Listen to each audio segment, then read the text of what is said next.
¿Qué tal? Bienvenidos a la tarde de Noticias 24, el canal de las Américas. Soy Yoli Ramírez, hoy por Idania Chirinos y es un gusto estar con ustedes.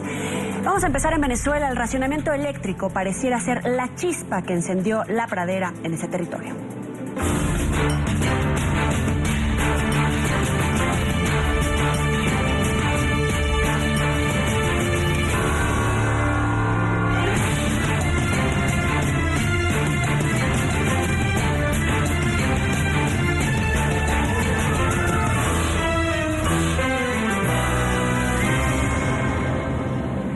Miren, en disturbios e intentos de saqueos terminó en Venezuela la primera jornada de racionamiento eléctrico dispuesta por Nicolás Maduro. Hoy, por segundo día consecutivo, sectores de Caracas reportan fallas en el servicio pese a estar excluido del plan de cortes. Mientras que en Maracaibo, la capital del estado Zulia, los ciudadanos inconformes con los cortes de luz fueron reprimidos por oficiales de la Guardia Nacional Bolivariana. Los hechos fueron registrados por usuarios en redes sociales. Las protestas en Maracaibo contra los cortes de luz terminaron en disturbios.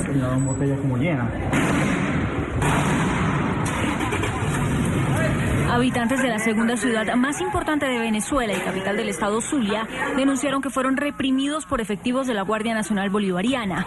Así quedó registrado en videos publicados en redes sociales. Testigos indicaron que los uniformados lanzaron gases lacrimógenos y balas de goma para poner fin a las manifestaciones. En Maracaibo también se denunciaron algunos saqueos a locales comerciales. En las grabaciones se alcanzan a escuchar los que serían disparos hechos por los guardias. Zulia fue excluido del plan de racionamiento nacional anunciado por el régimen chavista. Sin embargo, se ha reportado la suspensión del servicio eléctrico durante varias horas, tal y como sucedió también en Caracas. Desde este lunes iniciaron los cortes de energía por 4 horas en varios estados debido a la crisis energética. El apagón afecta ya a algunos sectores del comercio. La luz se fue aproximadamente hace 2 horas. Ahora supuestamente están diciendo ellos que la luz la van a poner entre 5 horas. Y nos afecta mucho porque los aparatos se nos dañan. Sin embargo, esa realidad no es nueva para los venezolanos. Tengo 2 neveras estropeadas en mi casa. ¿Quién me las paga? ¿Quién me la va a pagar? ¿Quién me responde por eso? Nadie me responde por eso. El gobierno no responde por nada. Además del racionamiento, los venezolanos intentan acomodarse a las medidas del chavismo. El 1 de mayo, además de la suspensión del servicio de energía, tendrán que adelantar sus relojes 30 minutos por orden de Nicolás Maduro, para, según él, aprovechar más la luz día. En el lugar de la noticia saludamos a Nicari González, es vicepresidenta del Colegio Nacional de Periodistas. Nicari, muy buena tarde. En este momento, ¿cuál es la situación en Maracaibo en términos personales? ¿Cómo se encuentra la gente, la seguridad, la tensión incluso? Hola Joely, muy buenas tardes a toda la audiencia. Para que tengan una idea, para poder realizar esta entrevista, yo estaba dispuesta en otro lugar hace media hora y se fue el suministro eléctrico sin previo aviso. Me tuve que movilizar a otro lugar y se fue el servicio de internet. Entonces, los venezolanos y los zulianos, en este caso particular, estamos viviendo el día a día. No existe otra manera de planificar la jornada laboral porque no sabes en qué momento vas a perder el suministro eléctrico. Conversamos en la calle, por supuesto, la molestia es evidente y todo se ha exacerbado una vez que se presentó las precipitaciones del pasado lunes, una pequeña lluvia en horas de la madrugada, que terminó en un concierto, en un estallido de transformadores y todo el cableado eléctrico afectado por la falta de mantenimiento. Los equipos de la empresa encargada del suministro eléctrico no se daban abasto para atender los llamados de emergencia en la ciudad de Maracaibo. Y les estamos hablando de sectores que están con más de 30 horas sin el suministro de electricidad. ¿En qué se traduce esto en un estado que tiene más de 40 grados centígrados de sensación térmica? Estamos hablando de niños afectados, estamos hablando de ancianos afectados y tal como se nos decía, la rutina, el día a día, completamente distorsionado. Los centros comerciales prácticamente no están laborando. Muchos comerciantes se preguntan si mantener la Santa María, las puertas de sus comercios abiertas porque no tienen la manera de pagar a sus empleados si no están vendiendo productos. Las escuelas, también tengo que comentarte, por ejemplo, yo tengo un hijo adolescente de 14 años que el día de ayer no tuvo clases, el día de hoy no tuvo clases, y así como está mi hijo, están muchos hijos de ciudadanos que están esperando una respuesta acorde por parte de las autoridades gubernamentales, pero esa respuesta no llega, solamente se responsabiliza al fenómeno del niño. Según algunos reportes de prensa internacional, alrededor del 75% de la población venezolana está resultando afectada y serían justamente los más pobres, los más aislados, los más necesitados, los que están padeciendo, además de todo, esta escasez de energía eléctrica. ¿Es una manera de este gobierno depredador de aislar a los ciudadanos, de tenerlos literalmente bajo un régimen, porque ahora ni siquiera pueden salir a la calle?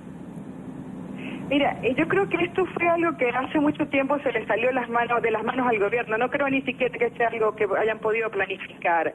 ¿Y por qué me atrevo a comentártelo a ti, a la audiencia? Porque es evidente que el gobierno le tiene mucho temor a los apagones y la evidencia es que dentro del esquema de racionamiento eléctrico de 4 horas en 21 estados, la capital de la República ha quedado por fuera.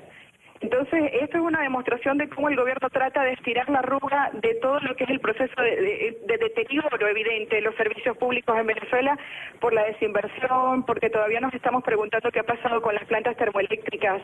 Les sigo colocando ejemplos para que las personas tengan evidencia de lo que yo les estoy hablando. En el caso del estado Zulia, desde hace más de 10 años hay equipos guardados en una zona llamada Bachaquero, unos equipos que estaban destinados para una planta termoeléctrica que no ha sido construida. Lo mismo ha pasado en el estado Táchira con el complejo de La Vueltosa, y la pregunta es, ¿qué pasó con los 60.000 millones de dólares que estarían destinados a esta área? ¿En qué se invirtieron? ¿Por qué el gobierno no terminó de hacer la revisión de ese tema? Y sobre todo, una nota que no es algo adrede, sino que tiene que ver con ineficiencia, cuando los ministros nos piden a los venezolanos rueguen para que llueva, porque todo lo que está pasando es por el fenómeno del Niño, y apenas caen 4 gotas de agua, el gobierno tampoco sabe qué hacer con las lluvias. Entonces, esto no pareciera algo adrede, parece simplemente la acumulación de la ineficiencia de cuando las instituciones del Estado han sido politizadas, partidizadas, de cuando están al frente de estas instituciones personas que no tienen la más mínima experticia, conocimiento acerca de la materia. Lo vimos con el exministro encargado del área eléctrica, Jesse Chacón, quien juró el año antepasado que a los 100 días de su permanencia en el Ministerio de Energía, pues si no se solventaba el problema eléctrico, él renunciaba y no renunció. Ministros que tienen récord en este tipo de situaciones y que sencillamente en otros países nosotros observamos cómo ante la ineficiencia o al no poder cumplir objetivos, los ministros dimiten, se separan de sus cargos. Y en el caso de Venezuela no se separan de sus cargos, pasan a otros ministerios. Entonces todo esto es simplemente el resultado podría decirlo como ciudadana también, porque además de periodista soy ciudadana, del desgobierno que tenemos en este momento en Venezuela. Quisiera retomar este dato que nos proporcionas, Vicari. Se calcula que desde el 1999 se han perdido, extraviado, no invertido 60.000 millones que eran destinados al sector eléctrico. Sin embargo, hoy por hoy ya la construcción económica llega a 8 puntos porcentuales. Es de verdad el acabose del país, porque no solamente no está generando, no está recibiendo los beneficios de un país petrolero, sino que también está padeciendo por malas decisiones o el encubrimiento de la corrupción. Les voy a colocar otro ejemplo, porque es lamentable estas cosas, y si nosotros como periodistas manejamos la información, uno se pregunta cómo es que el gobierno no la maneja. Hablaba hace algunos minutos con un alcalde del sur del lago de Maracaibo, Alfonso Márquez, que me explicaba que los cortes eléctricos están afectando la ganadería, en este caso la producción de leche, porque los cortes de 4 de la mañana a 10 de la mañana es cuando se produce el ordeño de las vacas. Pues si no hay energía eléctrica no se puede refrigerar la leche. Venezuela está importando leche, está trayendo leche a unos proveedores que inclusive no se la está pagando, el gobierno no les ha pagado. Entonces, ¿hay realmente interés por resolver esta situación cuando vemos que se tiene que traer cargamento de leche, mientras en el sur del lago de Maracaibo se está perdiendo la leche porque hay cortes eléctricos? Entonces son las cosas a observar en este instante, y tú lo mencionabas también. No es solamente la situación de los cortes eléctricos, el tema del suministro de comida es cada vez más grave.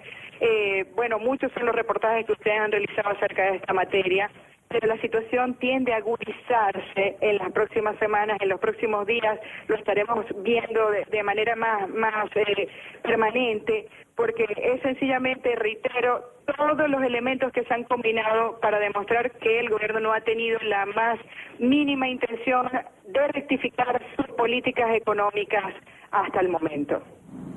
Incluso se habla de que ya está muy cerquita de este nivel del embalse El Guri para declarar ya una situación que podría salirse incluso de control. ¿El gobierno o lo que queda ya de las instituciones gubernamentales tienen la capacidad para garantizar la seguridad de los ciudadanos?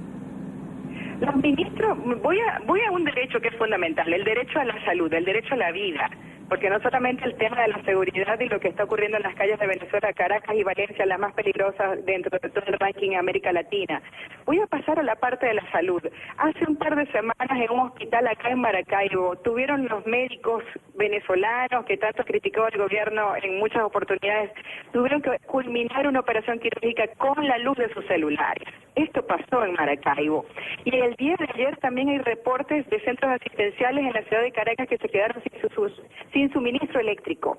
Entonces, cuando un gobierno no puede garantizar el derecho a la vida, también queda en evidencia que el plan operativo que habría sido establecido por el gobierno, incluyendo todo lo que es la revisión del caso de Guri, pues sencillamente no es un plan, o no hay tal plan, o no sabemos si realmente el gobierno tiene las personas más idóneas revisando esta materia.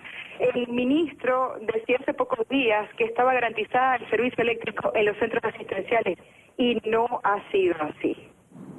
Ahora está vulnerado el acceso al agua, a los alimentos, a la medicina, a los servicios de emergencia en los hospitales. Por ahora operan de manera normal, sin embargo, ante esta situación de emergencia incluso podría verse en riesgo esta operación de aeropuertos, de hospitales. Y estamos hablando también de esta crisis económica que viene a reforzarse o a padecer aún más con estos cortes energéticos. ¿Cuál sería el llamado a la comunidad internacional? Porque cada vez es peor la crisis al interior del país, pero todavía parecemos que no hay una reacción internacional que de verdad enfrente la magnitud de la crisis.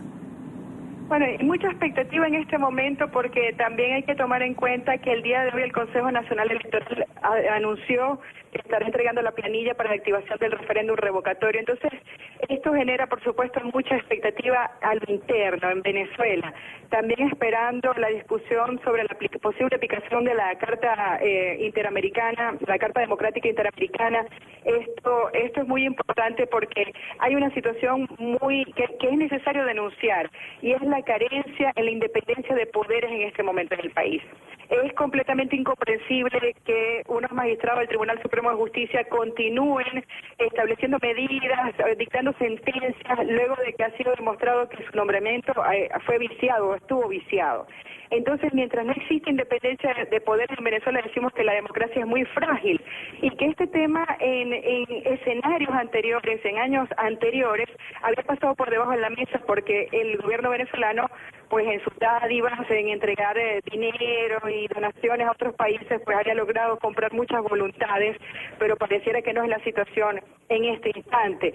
Entonces, evidentemente yo no puedo asumir la bandera de los sectores opositores porque no es mi papel, pero sí hablaste como ciudadana de que el mundo tiene que conocer lo que está pasando en Venezuela, que es muy grave, que hay un deterioro, que es completamente falso que nosotros podamos estar costando una democracia en este momento, porque cuando no existe independencia de poderes, sencillamente no hay democracia, porque no hay quien fiscalice al gobierno de manera efectiva, y el Tribunal Supremo de Justicia está convertido en el partido político ejecutor también de parte del gobierno en lo que tiene que ver a la revisión de las leyes en nuestro país. Inclusive la presidenta del Tribunal Supremo de Justicia es de comprobada militancia partidista dentro del PSUV. Entonces, este tipo de cosas no pueden pasar ni en los gobiernos de izquierda, ni de derecha, no estamos hablando únicamente porque esté este gobierno en los actuales momentos. Es que esta experiencia nos tiene que servir no solamente a Venezuela, sino al resto de los países latinoamericanos, de lo que no debe ocurrir en democracia. Tiene que existir independencia de poderes, y en este momento en Venezuela no la hay. Sin duda un momento clave en una situación muy compleja en Venezuela. Queremos agradecer a Nicari González, vicepresidenta del Colegio Nacional de Periodistas, por acompañarnos en la tarde. Gracias a ustedes. Hasta luego.